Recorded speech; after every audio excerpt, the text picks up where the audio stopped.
Oi para todo mundo, meu nome é Marcos Souza e esse é mais um vídeo do canal Sons Aleatórios.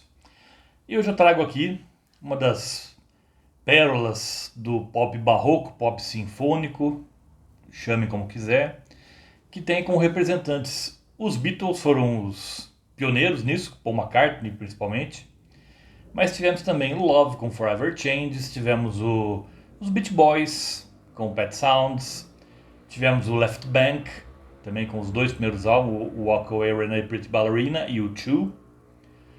E também temos aqui um brilhante representante britânico do pop barroco, que é o Odyssey and Oracle, dos Zombies. Então esse grupo aqui, que teve uma vida curta, relativamente.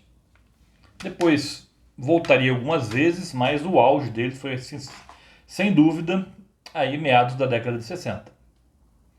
Eles surgiram aí em 1961, na cidade de St. Albans, ali na parte norte, nos arredores de Londres, mais 35 km mais ou menos ao norte de Londres, como The Mustangs.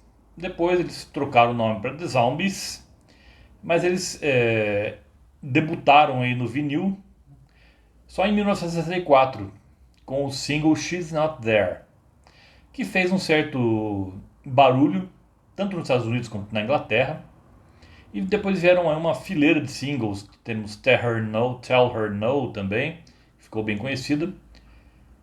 E o primeiro álbum deles foi chamado The Zombies nos Estados Unidos, na Inglaterra foi chamado Begin Here, mas não era um álbum fechado, assim, era mais quase que uma coletânea dos singles deles e alguns EPs também que eles lançaram. O primeiro álbum, para valer mesmo, eu diria o único dessa fase, é o Odyssey and Oracle, que infelizmente quando esse álbum foi lançado em abril de 1968, a banda já não existia mais. A banda tinha se desfeito no final de 1967 e esse álbum aqui foi lançado meses depois junto com um single do maior sucesso desse álbum aqui que a gente vai falar daqui a pouco. Então, essa formação aqui do Odyssey and Oracle, está escrito errado aqui é Odyssey mesmo. Compunha-se do vocalista Colin Blunstone, tinha um timbre de voz bem angelical, quase de garoto de coral. Tínhamos o cérebro da banda, que era o tecladista Rod Argent. Também o segundo cérebro, vamos dizer, que fica um pouco atrás, o baixista Chris White. Os dois aqui dividem as composições desse álbum de maneira quase que salomônica, meio a meio. E depois ainda temos aí o guitarrista Paul Atkinson e o baterista Hugh Grandi. Então esse quinteto aí foi quem gravou essa maravilha aqui em 1967, apesar de só ter sido lançado no ano seguinte. Então, uma capa bem psicodélica também, bem ao gosto da época. E aqui essa é a edição de 30 anos, versão de aniversário, a edição de aniversário. Aqui temos o quinteto aqui. Temos aqui liner notes muito bem escritas pelo Alec Palau, que é meio que especialista em liner notes. Aqui. Com algumas fotos, manchetes de jornal também. Da época.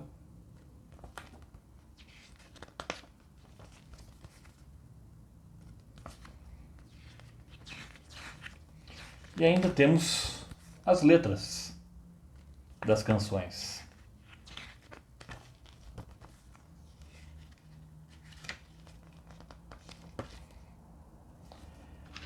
Então, é uma edição bem fornida, bem completa. E, apesar de ser um álbum de pop barroco, ele tem algumas estranhezas típicas da época. Por exemplo, a canção que abre o disco, que é Carousel 44, retrata aí um rapaz falando que finalmente, dentro em breve, ele vai reencontrar a namorada dele, que está presa. Uma situação meio estapafúrdia para aquela época, ainda mais geralmente o homem que está preso, a namorada que fica presa, a mulher é mais difícil, mas temos aqui essa situação inusitada. Então ele comentando aqui que até que enfim vai poder ficar com a namorada dele depois do tempo que ela passou na prisão. não falo o motivo aqui. Depois temos a música bem desoladora, A Rose for Emily, que é prima irmã de Eleanor Rigby. Tem um tema de solidão também aqui, bate fundo. Maybe After He's Gone é a dor de cotovelo sublimada. E que sublimação aqui. Uma melodia cativante e vocais impecáveis também aqui. Beechwood Park, também aqui uma nostalgia, lembrando de dias no parque também com a pessoa amada. E também um vocal. O Colin Blunstone aqui nesse álbum ele está tinindo, mas algumas canções são mais, ele está brilhando mais que o Beechwood Park, uma das mais altas performances dele no álbum. Depois outra música tristíssima também, essa aqui é bem triste mesmo, que é Brief Candles, e belíssima. Começa o Rod Argent cantando, depois vem o vocal angelical do Colin Blunstone, e com um andamento com arranjo aqui impecável também.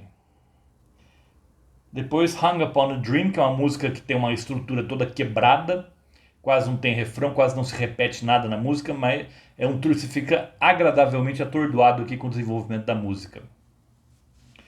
Outra música que também aqui eu acho simplesmente deliciosa é a próxima, é que abria o que era o lado 2, quando era em vinil, Changes. Não tem nada a ver com a música do David Bowie não, ou com nenhuma outra. Aqui então, os três, o Rod Argent, o Colin Blunstone e o Chris White, fazem um arranjo vocal aqui que é de cair o queixo. E também é uma música que tem altos e baixos, você também fica meio que atordoado nela aqui. Depois tem a que eu acho assim, a menos interessante, mas ainda assim muito boa, que é I Want Her, She Wants Me. Ela é um pouquinho mais convencional, mas ainda assim funciona maravilhosamente bem dentro do contexto do álbum. Depois a terna This Will Be Our Year, também. Uma música aqui que o rapaz também agradecendo a namorada, ou a pessoa amada aqui, pelo bem que ela, pelo tudo que faz para ele. É uma música também bem emocionada. Depois temos o Corpo Estranho aqui no álbum. Butcher's Tale, Western Front 1914. Aqui já é uma música com andamento mais sinistro, com um vocal mais angustiado, torturado também, que aqui conta um sobrevivente da Primeira Guerra que ainda é assolado pelas lembranças dos horrores que ele passou. Então aqui já, enquanto a maior parte das músicas aqui ele fala de amor, aqui não, aqui ele fala do drama de quem viveu uma guerra, sobreviveu uma guerra e ficou com cicatrizes para o resto da vida. Não só cicatrizes físicas, mas também mentais. Depois temos também uma outra que eu acho que não é tão boa quanto o resto, é Friends of Mine, mas é agradável também, é um pouquinho mais convencional. E o álbum fecha com o grande destaque do disco, que foi um sucesso em várias partes do mundo, a sensacional Time of the Season, com uma linha de baixo inesquecível, também um vocal sob medida do Colin Blunstone, um trabalho de teclado excelente do Rod Argent, também que seria copiado por várias bandas de rock progressivo, já na década seguinte. E Time of the Season, como eu falei, foi lançado como single também, um pouco antes do álbum, quando a banda não existia mais, mas foi um sucesso mundial. Até que no Brasil ecoou o sucesso de Time of the Season. A gente pega, por exemplo, a canção Ando Meio Desligado, dos Mutantes, que foi bastante inspirada nela, principalmente a linha de baixo. Reparem bem, coloque as duas músicas para ouvir. Primeiro coloque Time of the Season e depois coloque Ando Meio Desligado para você ver, notar semelhanças, as similaridades entre as duas canções. Não, os Mutantes não copiaram nada, mas se inspiraram. E nessa edição aqui a gente tem primeiro versão em mono e versão em estéreo. Eu particularmente não sou muito fã de versão em mono. Tem gente que acha uma heresia ouvir versão em estéreo de álbuns que foram lançados originalmente em mono. Não é o meu caso. E também aqui a gente tem aqui três faixas bônus, mas todas que fazem parte do disco. A gente tem aqui uma versão alternativa duas versões alternativas, uma de A Rose for Emily e outra de Time of the Season. Além que temos uma backing track, uma faixa só instrumental de Carousel 44, que na época era chamada apenas de Prison Song. Então é uma pena realmente que os Zombies não puderam desfrutar do sucesso desse álbum aqui. Eles já tinham separado. Alguns continuaram no mundo da música. O Rod Argent formou uma banda mais progressiva chamada Argent. E esse álbum também, esqueci de falar, foi produzido pela banda, especialmente pelo Rod Argent e pelo Chris White, os dois mais badalados membros da banda aí. E depois a banda voltaria com alguma...